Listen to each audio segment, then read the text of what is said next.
John, Dean Cox, how's he travelling this week? Well, he hasn't really done anything this week yet, just resting. So have a light jog today, if that, and then prepare for training tomorrow. That's our plan with Coxie, and pretty confident he'll be right. The Reds got out of Josh Kennedy's eye, Woosh, so what, a couple of sessions this week just to make sure he's got no discomfort. Is that the plan of attack? Yeah, he trained on Monday, and yeah, he felt 100% way before that. He just wasn't allowed to actually do anything. So no, he was rapt to be back out there on Monday running around, and all back normal now for him. Just on Coxie, is it a chance to give him a week off because he's had such a big load this season? I know he's had Nick Nat helping him in that, but is it just an opportunity to give him some time to rest up? Well, that's a possibility for every player every week. So really nothing around. If Coxie's fit and right to play, I'd say he wants to play, and he's still pretty important for us to keep him out there. What about Beau Waters, John? Beau won't play this week, so we're just going to give his elbow as much time as possible to get all the soreness out, so that he's back to close to 100% for the remainder of the year. Would you expect this to be the last game he'll miss?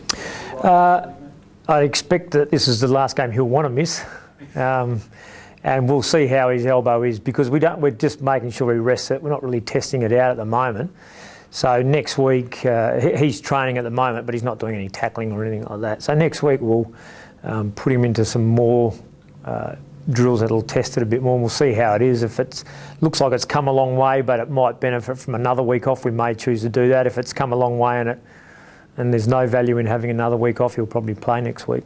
Was it the elbow he injured in round 2, or was this the one from a couple of years ago?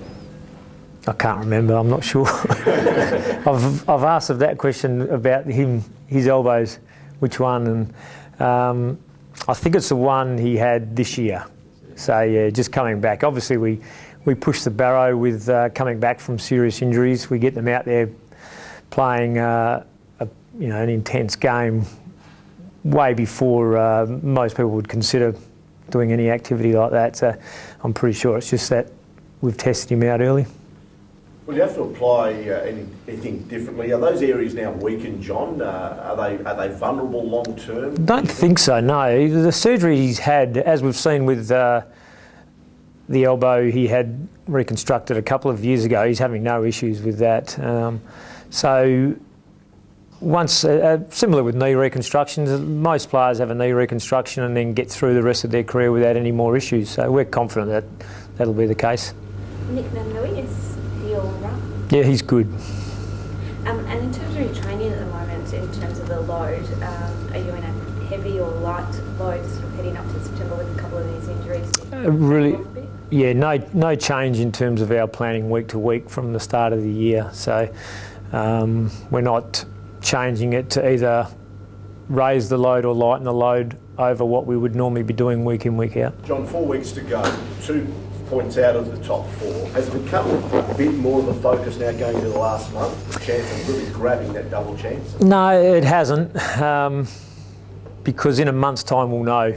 So predicting and looking and wishing doesn't help. What helps the most is how you prepare week in, week out. Saying that, what do you wish for? Do you wish the chance of top spot? Top spot? Yep.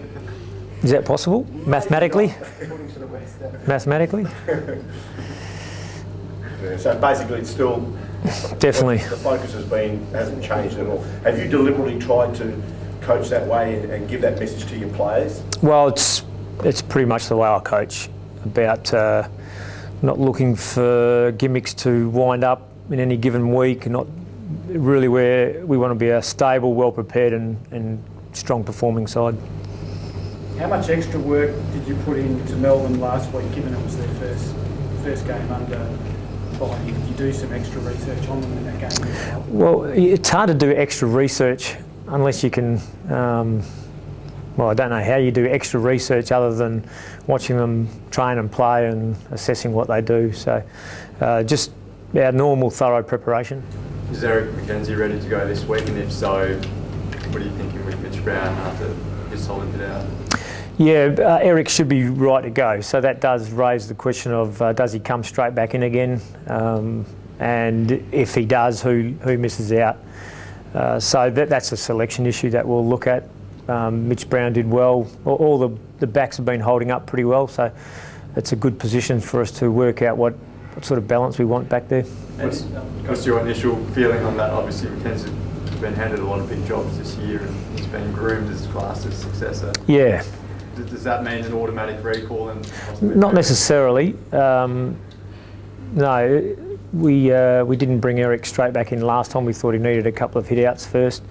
Depending on how well he trains, if we're absolutely confident he's 100% again, we'd seriously look at him coming straight back in. John, how did Curry pull up after that hit-out? Pulled up really well. Mark Nikoski, I think nobody would have predicted the season he's had, 6 goals last week. Has he blown you away with his performances up forward this year?